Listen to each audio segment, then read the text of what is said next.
Enfim, 2024, queridos, pode ser o melhor ano da sua vida até hoje. 2024 pode ser o melhor ano da sua vida até hoje. A palavra nos diz em Isaías capítulo 32, versículo 8.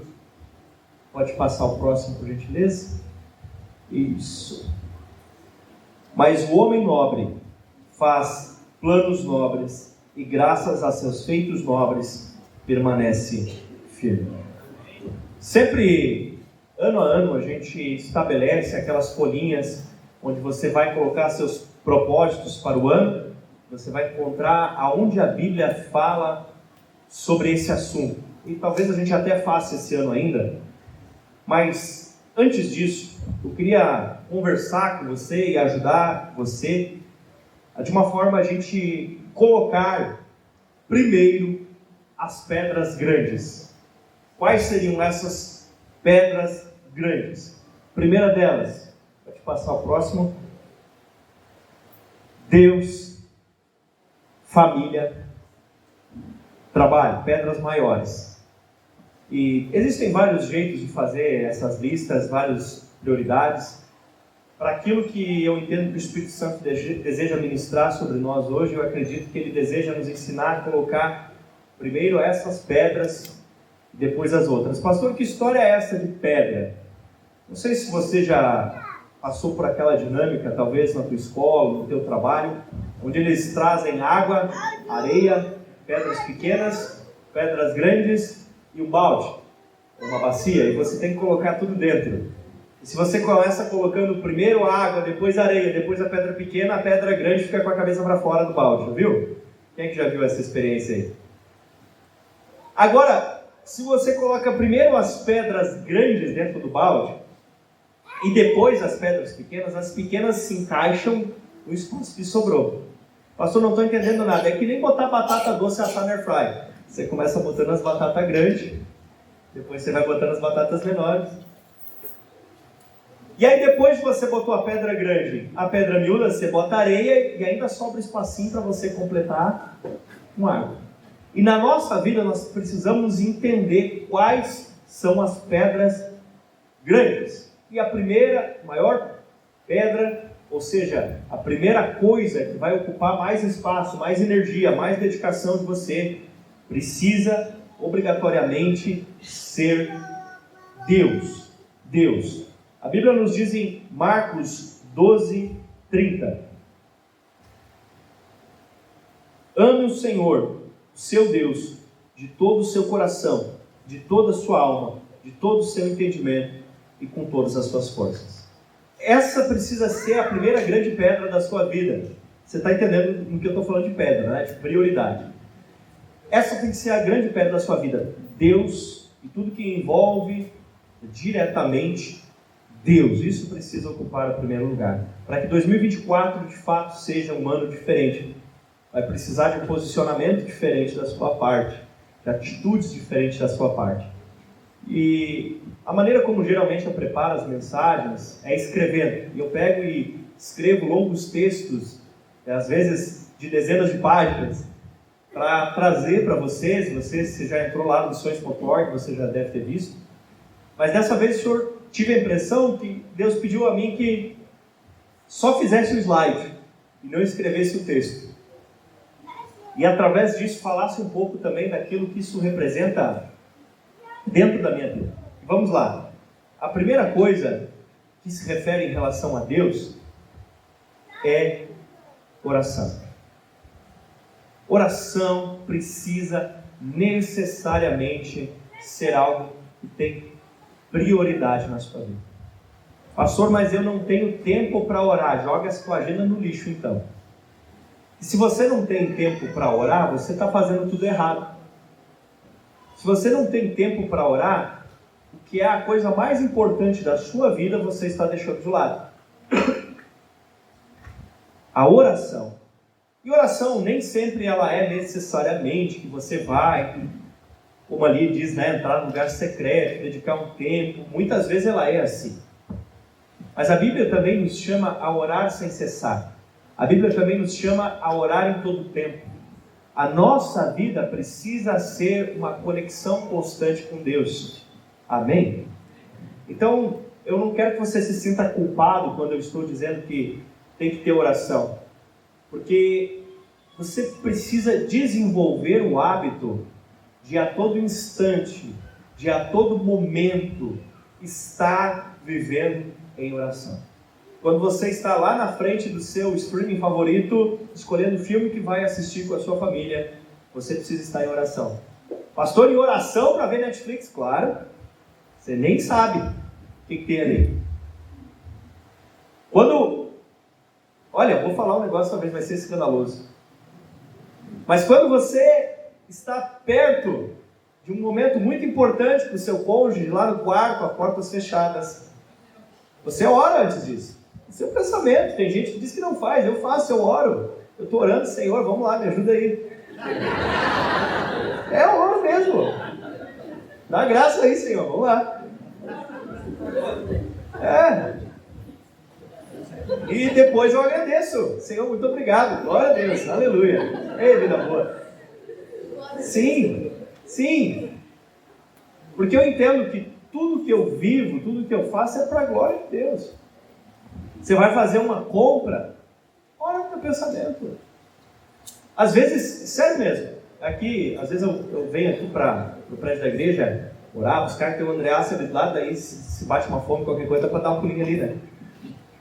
Já aconteceu de eu só passar o cartão assim e sair, daí eu lembrei, poxa, eu não orei antes de comprar. E às vezes é uma coisinha só. Passou, mas que perda de tempo.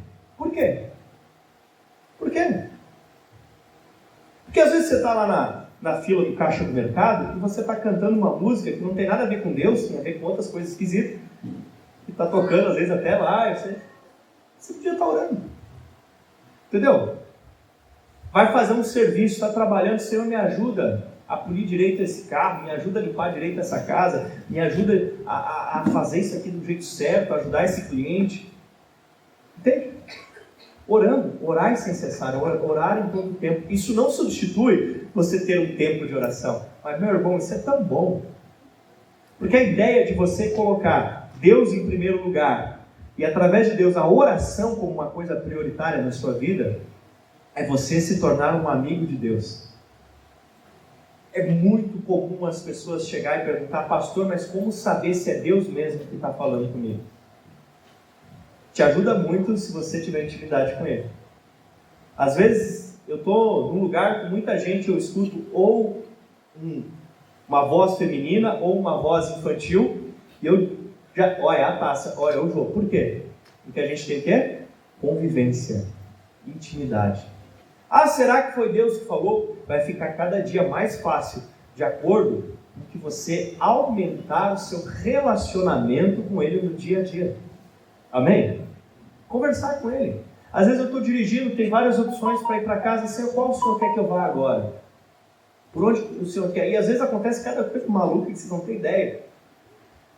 Às vezes o Senhor diz, não, dobra nessa rua. Me aconteceu uma vez, eu estava dando culto a GR, o Senhor diz, dobra nessa rua que eu vou te mostrar onde estão fazendo tal coisa contra a GR. Eu dobrei na rua e estava lá as pessoas fazendo mesmo. Eu disse, uau! E acontece coisas desse tipo quando você começa a colocar a sua vida diante de Deus. Você começa a orar, às vezes do nada vem uma vontade de ficar orando em línguas, você nem sabe por quê, às vezes é o Senhor intercedendo através das línguas para te livrar de um acidente que está logo à frente. Entende? Orar em todo o tempo. Às vezes você foi, sei lá, fechar um negócio, fazer uma coisa, estava tudo certo, de repente você pode perguntar, Deus, o que o Senhor está querendo falar através disso? O que está acontecendo? O que isso significa? Uma criança vem te dizer algo. Será que às vezes Deus não quer usar a criança para te falar algo? Então você precisa colocar oração. E entender que oração significa relacionamento com Deus. Isso tem que ser prioridade na sua vida.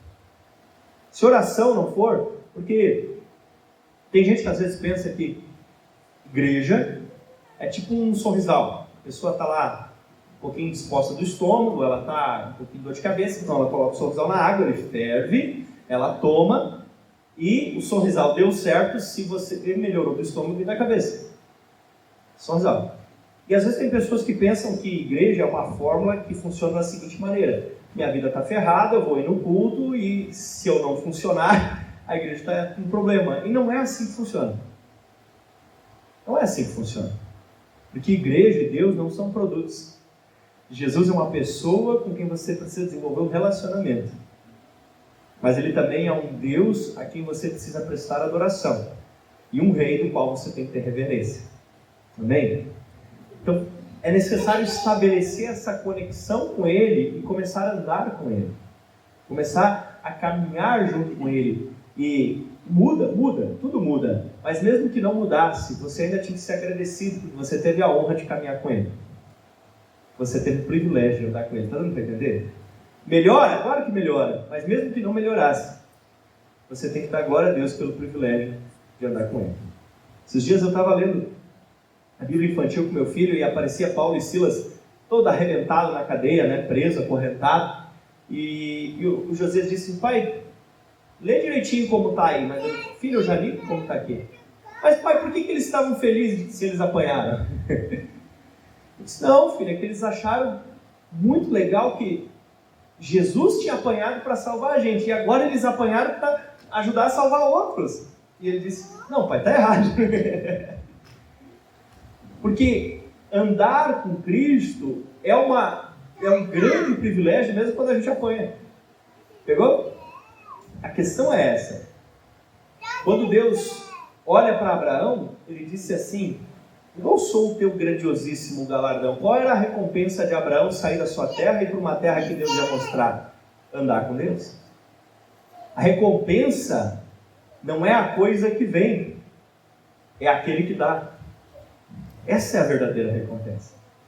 A maior recompensa que eu posso dar para o meu filho, ela não é um presente, uma coisa, é eu que sou o maior presente que eu posso dar para ele.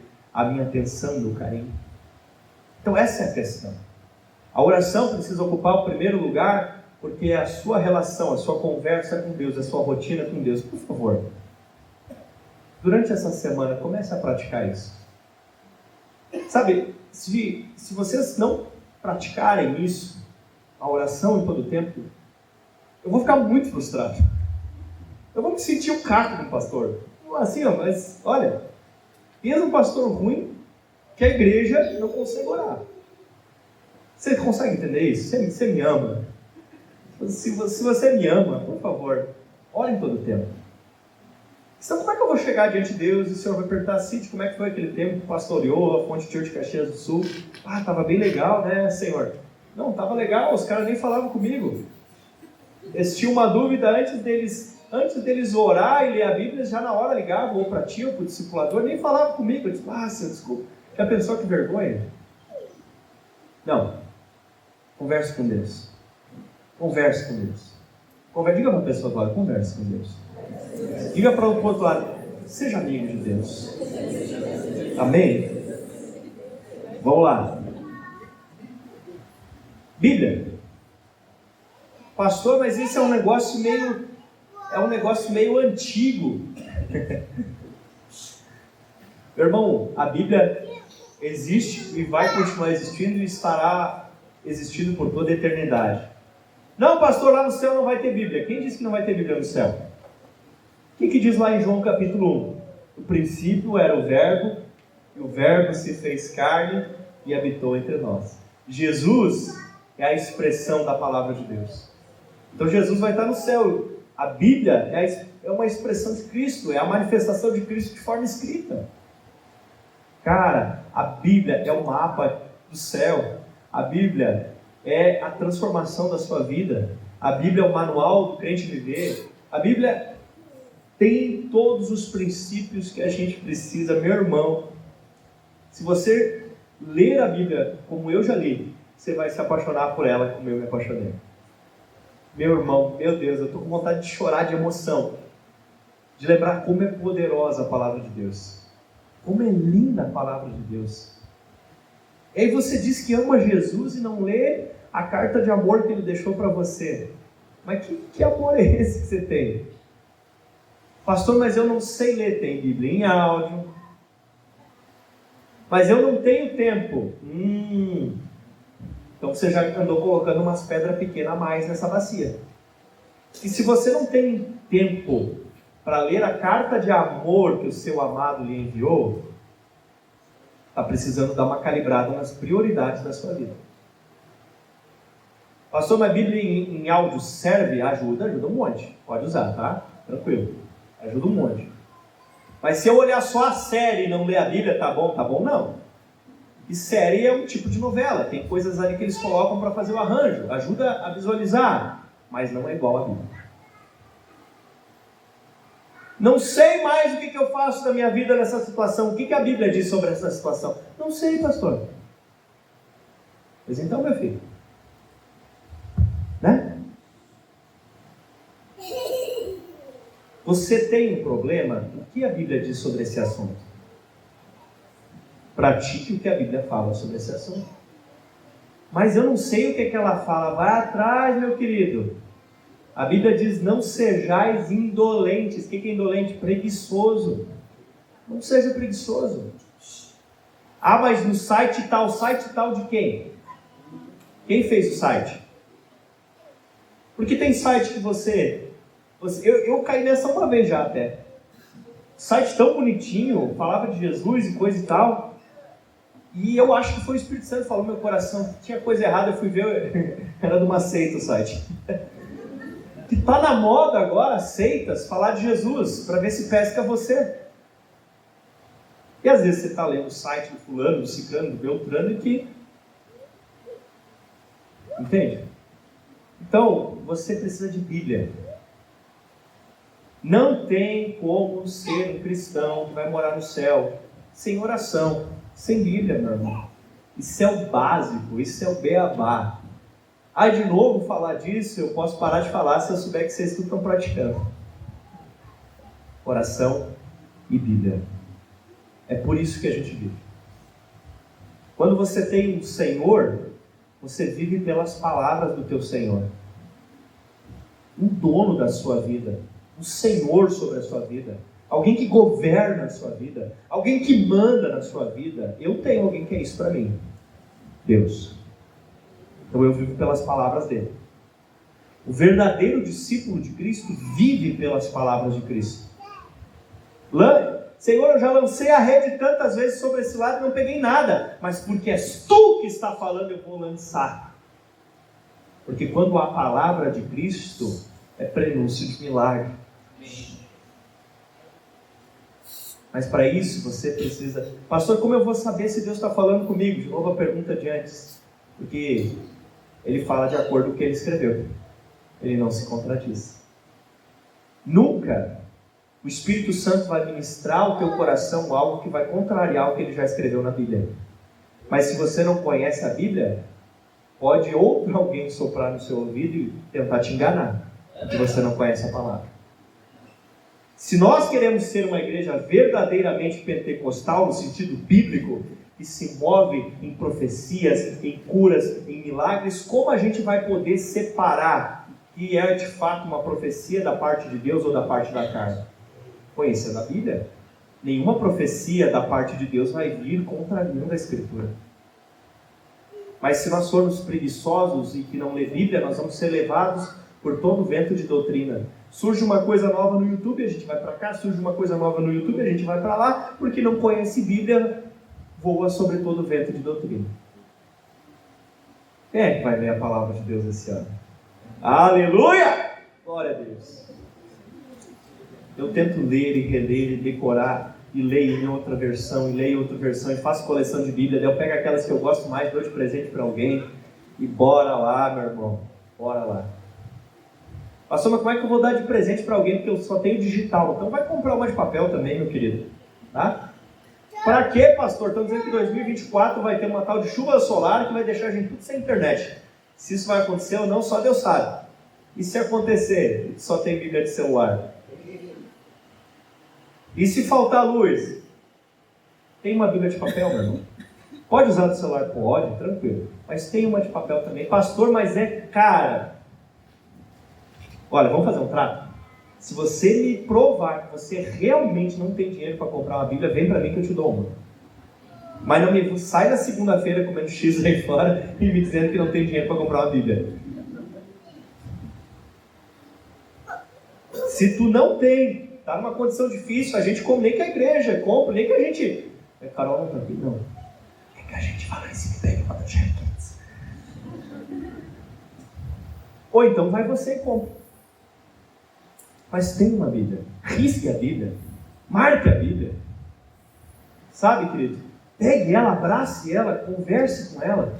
Não tem cristianismo saudável sem Bíblia. Nós estamos começando a viver um processo de avivamento da parte de Deus. Mas avivamento sem Bíblia é só vento, só barulho. Avivamento de verdade tem Bíblia, meu querido. É baseado na palavra, amém? Outra coisa que eu acredito que envolve muito Deus, porque na oração você fala várias coisas com Deus, na Bíblia Deus fala várias coisas contigo, mas tem outra parte do processo que é sensacional, e sabe qual é, querido? Congregar. Nós precisamos congregar, se reunir. Em Hebreus diz, não deixem de se reunir como igreja, como é o costume de alguns, antes façamos admoestações uns aos outros, quanto mais queremos que aquele dia se aproxime. Nós precisamos uns dos outros. Assim como o ferro com o ferro se afia, assim é o homem com o seu igual. Não dá para ser cristão sozinho. Você precisa de irmãos, você precisa de irmãs, você precisa de pessoas com quem você vai conversar, pessoas a quem você vai servir, pessoas por quem você vai ser servido. Sem congregar não existe. É triste que, se o Senhor assim permitir, semana que vem eu vou pregar uma mensagem também bastante falando nesse sentido, mas às vezes as pessoas elas estão tão machucadas com algumas experiências que elas tiveram em igrejas, que elas pensam em congregar da sala da sua casa. Então elas não têm mais vínculo com uma congregação, uma igreja, mas elas assistem uma coisa ou outra na internet e visitam a igreja A, B ou C, ou então elas ficam em casa e só mantêm a carteirinha de membro da igreja A, B ou C e vão lá esporadicamente, porque elas acreditam no Deus que é pregado naquela igreja, mas elas não querem convivência com os irmãos que frequentam aquela igreja. Você está entendendo? E aí é um problema.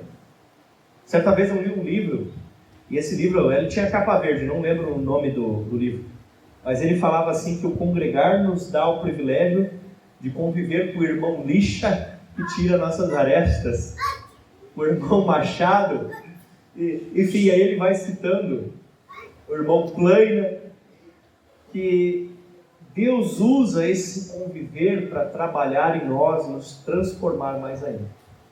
Eu já disse aqui diversas vezes que você sozinho não consegue mostrar ao mundo a totalidade de Jesus. Pastor, como assim eu sozinho não consigo? Quer ver? Jesus, na oração sacerdotal, se não me falha a memória, João 17, ele disse assim: Pai, assim como eu e tu somos um, que eles sejam um, para que o mundo creia que tu me enviaste. Então, quando as pessoas de fora conseguem ver que vocês dois aí, são tão unidos como Jesus e o Pai, quando as pessoas de fora veem isso, eles conseguem acreditar que realmente Jesus é o Filho de Deus que salva o mundo. Olha só. Então quer dizer que cada um desses irmãos expressa um pedaço de Jesus. Como um quebra-cabeça, como o pessoal fez ali na recepção no culto passado. Como um quebra-cabeça, você é uma parte. Então quem sabe, a pessoa consegue ver só em ti, em Jesus mais sério, mas no irmão que está sentado do teu lado, ele é o cantinho da boca pequeno. E aí quando você está junto com esse irmão, a pessoa consegue ver Jesus sério e Jesus sorrindo. Está entendendo? Então, o que eu tenho dito é o seguinte: quando você ignora uma parte da igreja, você deixa de ser ministrado por uma parte do Cristo. Quando você ignora um membro do corpo de Jesus, você deixa de refletir para fora uma parte da face de Cristo. Por isso a nossa unidade faz quem está lá fora crer que Jesus é Senhor dessa vontade. É forte, né? A gente tem que aprender a lidar uns com os outros, a gente tem que aprender a conviver, a gente tem que aprender a se amar. E eu fico feliz de ver a diversidade que tem nessa igreja. Diversidade de pessoas, de pensamentos, de profissões, de ocupações. E essa igreja assim é esquisito, porque eu participativamente no Conselho de Pastores da cidade, e boa parte das igrejas são mais homogêneas, assim, né? É os irmãos do terninho preto, é os irmãos das bermudas, é os irmãos... Cada um tem um jeitinho, assim. E a gente é uma misturança, meu irmão. Sabe? Eu fico feliz por isso. De conseguirmos expressar a multiforme graça de Deus. E entender que tem espaço para todos os tipos de gente, mas não tem espaço nenhum para todo tipo de pecado. Amém? Congregar. Nós precisamos congregar. Nós precisamos estar juntos. Pastor, e o que seria isso? Vamos lá.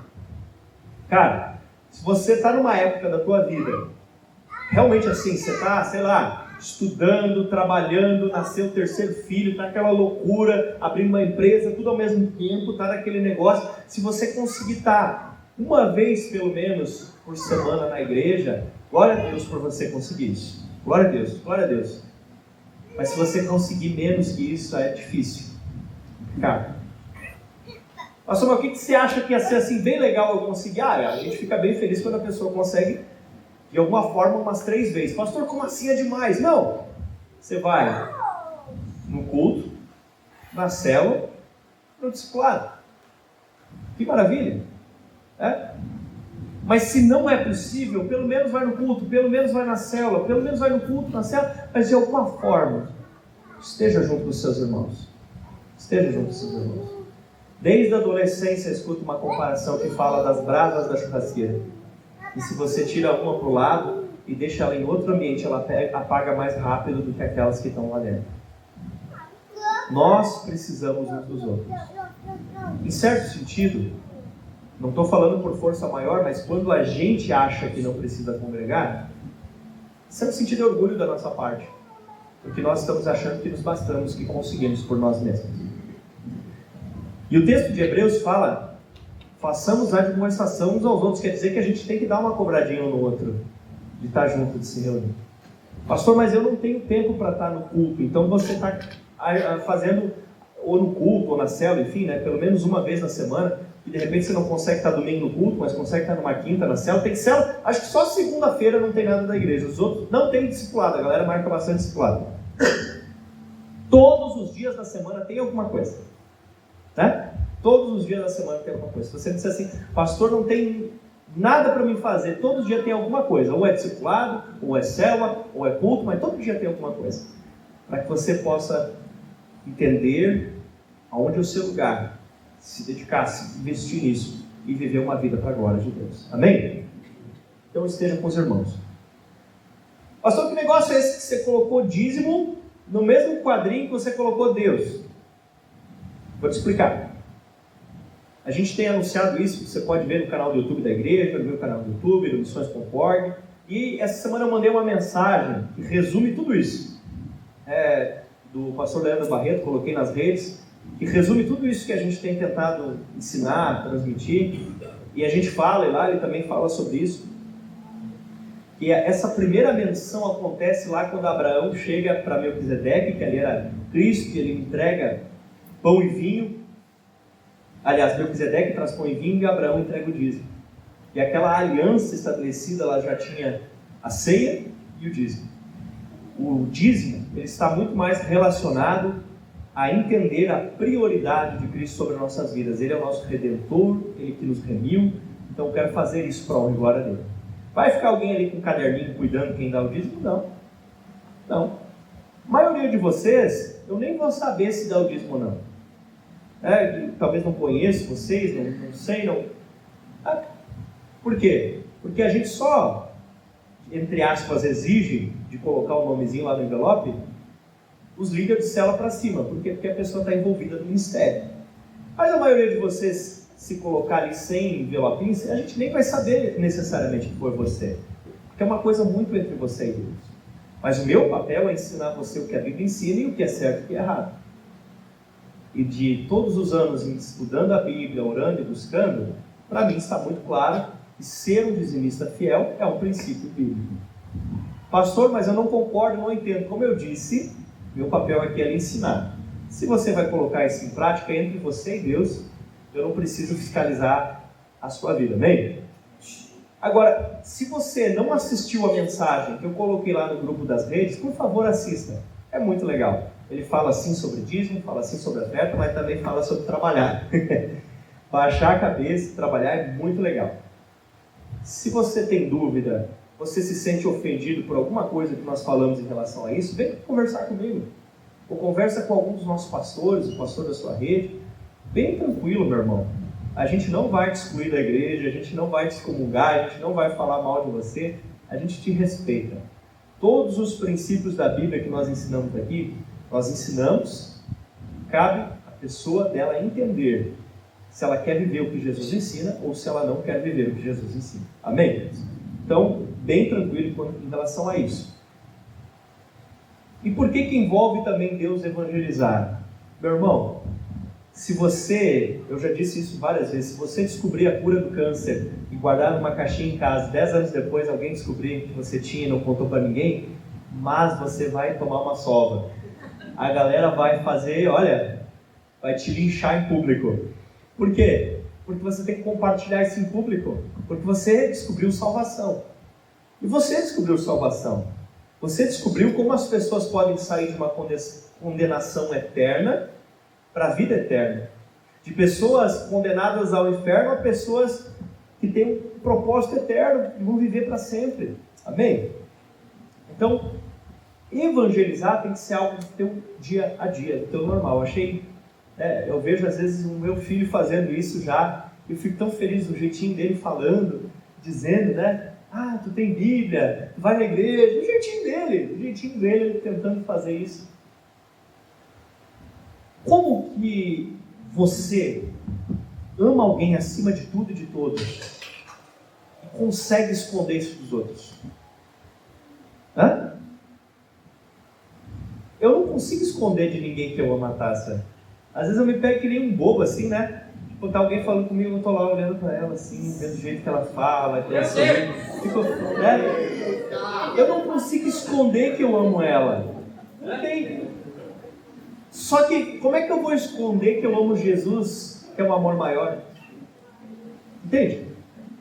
Então, se você está conseguindo esconder que ama Jesus, será que ele é realmente o seu amor maior? Porque, pega os adolescentezinhos, quando estão apaixonadinhos, não é? Pô! Eu sempre digo que tem que primeiro trabalhar para depois namorar. E como é que você não vai ficar bobo de amor por Jesus, que é muito melhor do que qualquer homem, do que qualquer mulher, do que qualquer coisa? Você tem que ficar... Porque você descobriu um amor maior. Agora, como que você vai conseguir esconder isso dos outros? Como que você vai conseguir trabalhar num lugar e as pessoas não saber que você ama Jesus? Como que você vai conseguir estudar num lugar e as pessoas uma hora ou outra não vão descobrir? A questão não é quanta força eu tenho que fazer para que saibam que eu amo Jesus. A questão é quanto tempo vai demorar para que descubram. Não porque você é um chato, mas porque quando você escuta o nome dele, quando você fala o nome dele, quando algo brilha em você, você ama ele de todo o seu coração, de toda a sua alma, de todo o seu entendimento. Para mim essas coisas aqui são básicas. São básicas. O que vem depois então? Vamos tentar ver se funciona aqui. Não funcionou, preciso da ajuda dos universitários lá. Família. Muito obrigado. Família. Salmo 128, capítulo 13, 4, fala do homem, da mulher, dos filhos. E ele fala: sua mulher será como videira frutífera em sua casa, seus filhos serão como brotos de oliveira ao redor da sua mesa. Você precisa, e várias coisas que eu estou ministrando aqui, eu preciso crescer, preciso melhorar, mas você precisa amar e se dedicar ao seu cônjuge. Você precisa ser apaixonado e fazer o seu cônjuge se apaixonar por você. Porque se você não consegue colocar o seu cônjuge como uma prioridade para você, então por que você casou? Né? Por que você casou? Os filhos, é necessário dar atenção para os filhos. É necessário não só mantê-los vivos, mas dar educação, dar ensinamento, criar de fato os filhos. Dentro da família, ter tempos de mesa. Quem sabe você consiga fazer pelo menos uma refeição no dia com a sua família, sentar com eles, olhar nos olhos, conversar, bater um papo, ver como é que foi o dia. E às vezes as pessoas conhecem mais da rotina do colega de trabalho do que da própria família. Sabe mais. Conhecem mais do que está no coração. Teve um tempo que, agora mudou o frentista, mas eu estava tentando abastecer no mesmo posto, no mesmo horário, para pegar o mesmo frentista, para ver se eu conseguia evangelizar eles. Daí eu estacionei, a Tassi estava junto, e a gente começou a conversar da família dele. E daí a Tassi disse, mas como controlou esse assunto? Sabia da família dele? Eu contei a estratégia, né? Mas às vezes as pessoas que você encontra aleatoriamente sabem mais do teu coração do que as pessoas que moram dentro da tua casa. Conhecem, às vezes a amiga da tua esposa sabe mais dos sonhos dela do que tu, marido. Entende? Então o casamento é um lugar de amizade, de cumplicidade, é um lugar de conversar, é um lugar de bater papo. E eu queria que você escutasse essa parte, porque é normal assim, às vezes, quando chega nessa parte, dá meio que um fight. Eu queria que você pensasse nessa mensagem, o que eu posso melhorar para o meu marido, o que eu posso melhorar para minha esposa, certo? Você pensasse nesse sentido. Então, o que você pode melhorar em tentar entender o que se passa no coração da tua mulher, no coração do teu marido?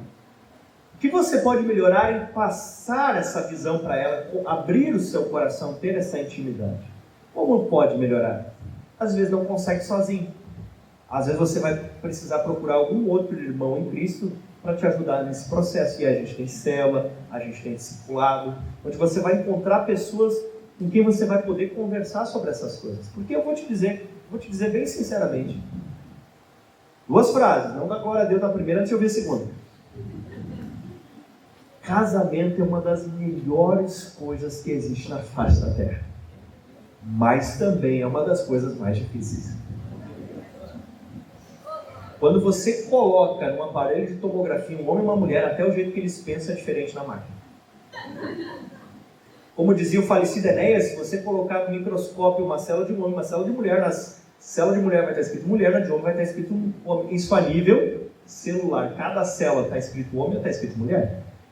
Então, cada célula é diferente. O pensamento é diferente. Aí tu pega esses 2 bichos diferentes e bota junto. Entende?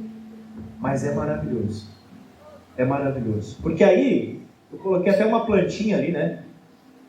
Porque o casamento é uma plantinha que você tem que ir pegando a manha dela. Regando, cuidando. Tem plantinha que gosta mais de sol e não gosta tanto de... E gosta mais de água, outra não gosta de água, outra gosta de sombra. E você vai ter que ir entendendo qual é que é do seu cônjuge, qual é que é dos seus filhos, e pegando o jeito... Porque não adianta ser, não, quero regar, porque regar é bom, e de repente você tem uma planta de sombra. E aí, em vez de você estar ajudando ela a crescer, você está matando ela. Porque geralmente a gente tenta, isso o Gary Chapman fala muito no livro 5 Linguagens do Amor, geralmente a gente tenta amar o outro do jeito que a gente queria ser amado. Né? Só que às vezes o teu cônjuge entende amor de uma forma diferente.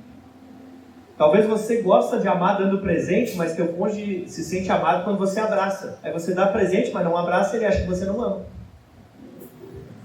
Leia o livro 5 Linguagens do Amor. Gary Chapman vai ser uma bênção na sua vida. Exemplo, você pode esconder de todo mundo quem você é, mas de quem mora dentro de casa não tem, não. Dentro de casa, as pessoas sabem quem você é.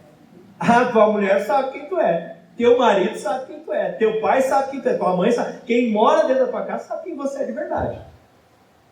E Deus. Se em vez de chamar você para dar um testemunho aqui na frente, a gente chamasse o teu cônjuge, ou a pessoa que mora contigo, às vezes teu pai, tua mãe, chamasse a pessoa que mora contigo na mesma casa, te chamasse ela para dar um testemunho sobre você, o que ela ia falar? Pastora Simone é um anjo, não se preocupa, Danilo.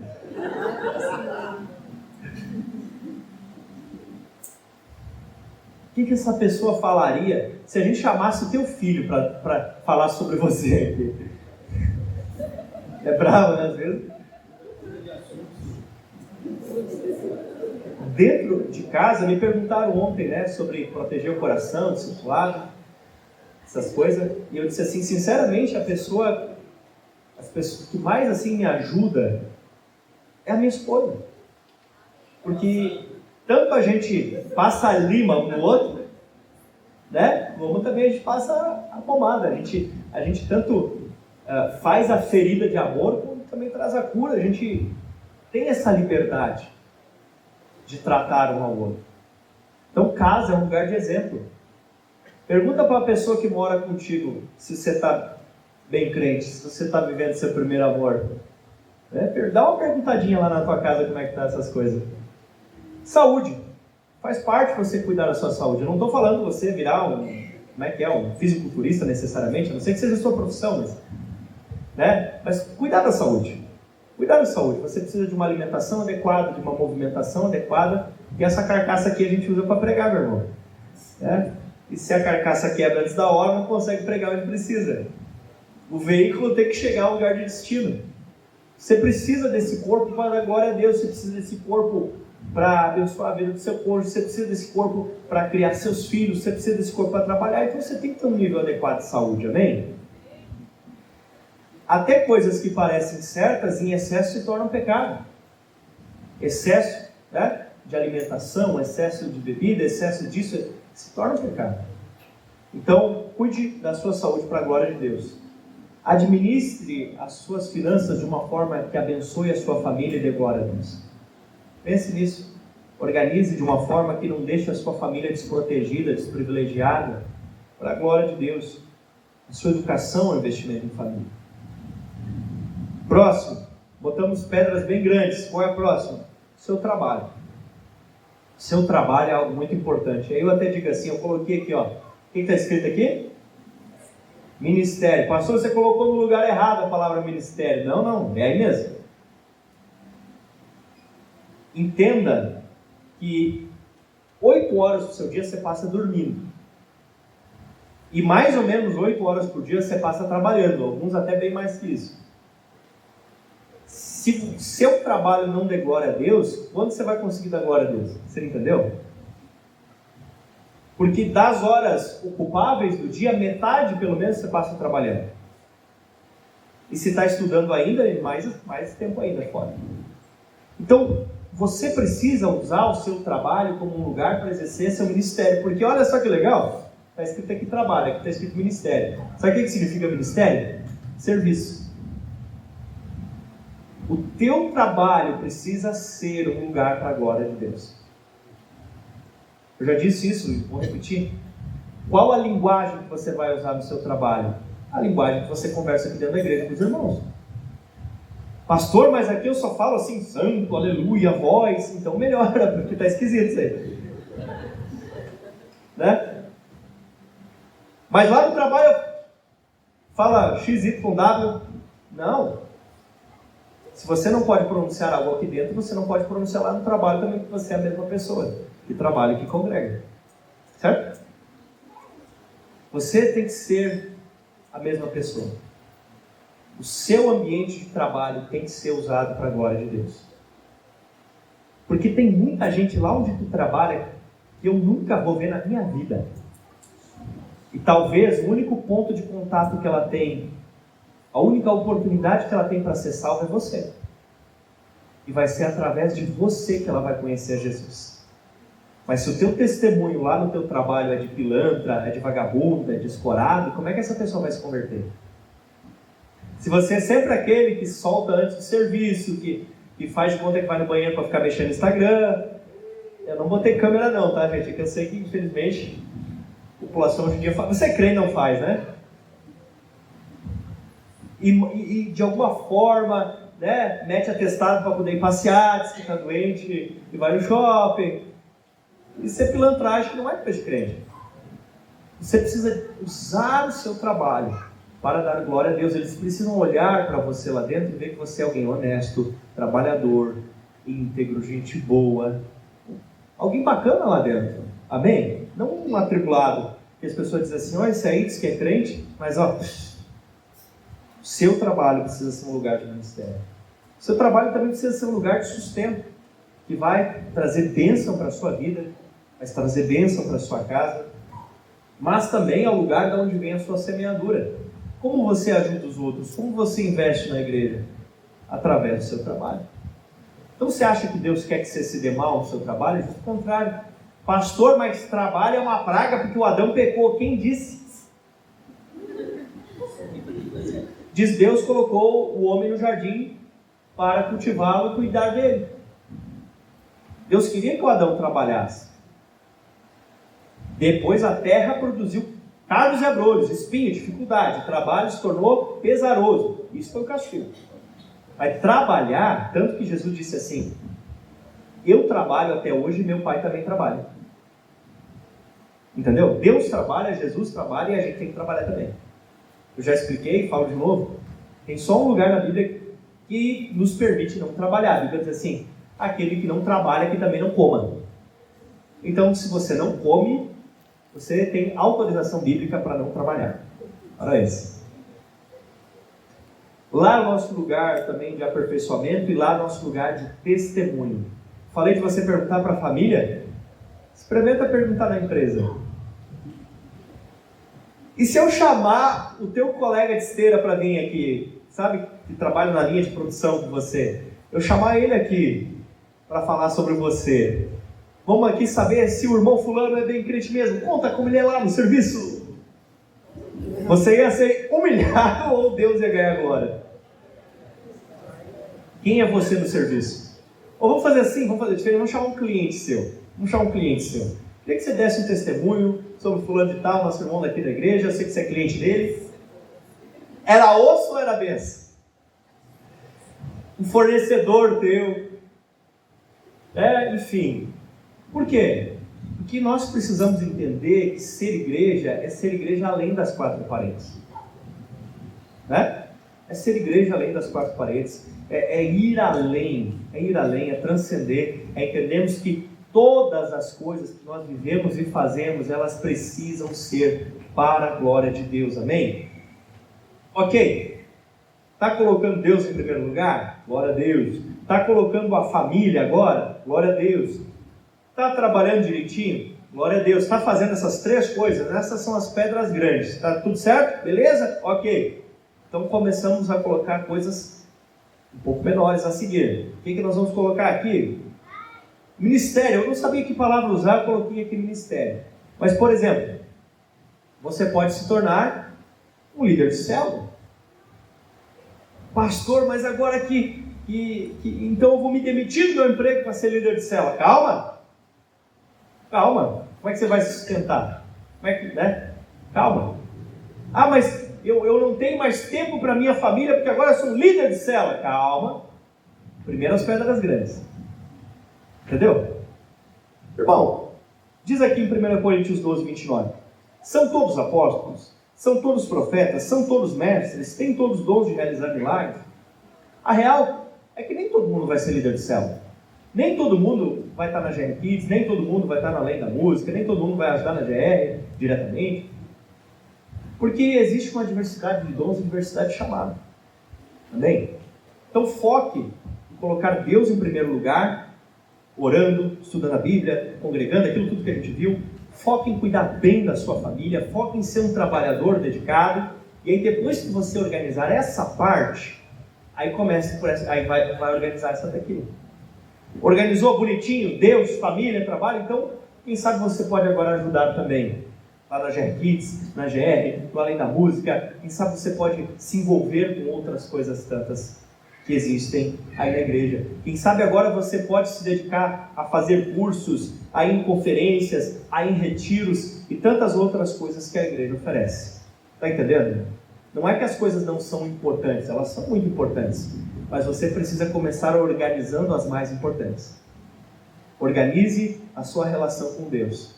Organize a sua família. Organize a sua questão de trabalho. E aí vá organizando depois como você pode ainda mais servir a Deus. Pastor, e o resto? Tem muitas coisas que vão se encaixar nessa próxima categoria aqui, que é o lazer. Sim, você pode ter lazer. Você pode se divertir, você pode dar risada, você pode brincar, né? Botei ali o furtivo da gurizada, as comprinhas da Shine, as churrascadas, os passeios, as Netflix, os Prime, HBO, essas coisas nada.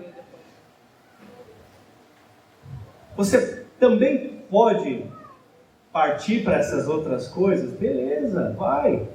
Mas primeiro, pedras grandes, pedras menores, daí areia. Aí areia. Se você colocar areia embaixo, a pedra grande vai ficar com a cabeça para fora. Vai ficar invertido, não vai dar certo. Você está me entendendo? Está me entendendo? Ah, mas a igreja é contra. Não, a igreja não é contra essas coisas. A igreja é contra você colocar outra coisa em primeiro lugar na sua vida que não seja Deus. Você disser que não consegue orar porque tem que jogar bola, para. Se disser, né? Ah, não, eu não tenho tempo para ler a Bíblia porque eu estou muito ocupado com a minha série. Aí não rola. Amém?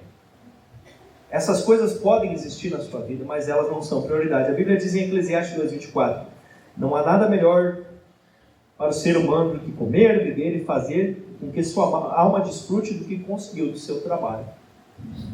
Cara, beleza, você já buscou Deus, você já cuidou da sua família, você já trabalhou, você está engajado na igreja, envolvido nas programações, né? Tem condições de ir lá jogar um futebolzinho, tem condições de botar um stream na TV, tem condições de, sei lá, ir para o spa, sei lá o que você quer fazer, né? Comprar uma erva especial, um café especial, uma roupa, tá, beleza. Mas é necessário entender que essas coisas não estão lá em cima, elas estão mais embaixo. E tem muita gente que confunde tudo. Tem muita gente que às vezes se atrapalha aqui, ó. Por exemplo, a galera tá lá, ficou mais fácil aí. Às vezes a galera tá lá, ó, não tá conseguindo lá dizimar, mas tem 300 streaming, né? Ou não tá conseguindo congregar, mas tem tempo para jogar o futebolzinho, né? Mas não, daí não está no culto, mas o futebolzinho tem. Ou, sei lá, vamos ver outro. Não consegue evangelizar, mas está lá nos restaurantes gourmet. Enfim, prioridades erradas. Prioridades erradas. Né? De repente, tem tempo para sair com as amigas para fazer compra, mas não escuta o que o marido tem a contar, como está difícil às vezes na situação do trabalho. Ou tem tempo para jogar futebol com a gurizada, mas não sabe os sonhos da esposa. Entende? Prioridades. Tudo tem um tempo, tudo tem um horário, mas eu insisto em dizer, tudo que não é organizado é desperdiçado. Como que o ano vai ser melhor se a gente começar colocando tudo de cabeça para baixo? Como que a gente vai ter um ano queimando por Deus, um ano de avivamento, um ano de muitas pessoas vindo aqui, se a gente não organizar a nossa vida? Amém? Porque o que acontece? Quando você não consegue organizar a sua vida, corre alguns riscos. Algumas pessoas dizem sim para tudo e enchem a vida de coisas que não têm prioridade, não conseguem dar atenção para aquilo que é de fato importante. Aí depois surge problema no casamento, surge problema financeiro, surge problema com Deus, que não conseguiram dar tempo ao que era realmente prioritário na sua vida. Outras pessoas não organizam e aí gastam grande quantidade de tempo, às vezes, sei lá, dormindo que seja. Mas eu quero chamar para você a viver uma vida para a glória de Deus. A viver uma vida para a glória de Deus. Em nome de Jesus. Que o teu trabalho seja para a glória de Deus. Que a tua família seja para a glória de Deus. Que até o teu lazer, os teus hobbies, que a tua vida dê glória a Deus. Que a tua vida brilhe, meu irmão. A Bíblia diz: não se pode esconder uma cidade edificada sobre a colina. Você é chamado a ser essa cidade. Todos estão olhando para ti, querido. Todos estão olhando para você, todos estão esperando você brilhar. A Bíblia diz que até a natureza aguarda a manifestação dos filhos de Deus. Amém. Se a natureza aguarda você brilhar como um filho de Deus, o que dizer do teu vizinho? O que dizer do teu amigo? O que dizer do teu colega de serviço? Eu quero convidar você a nós orarmos em relação a isso. Se você pode, feche seus olhos, se coloque de pé. Convido o Ministério do Louvor para me ajudar aqui, porque nós precisamos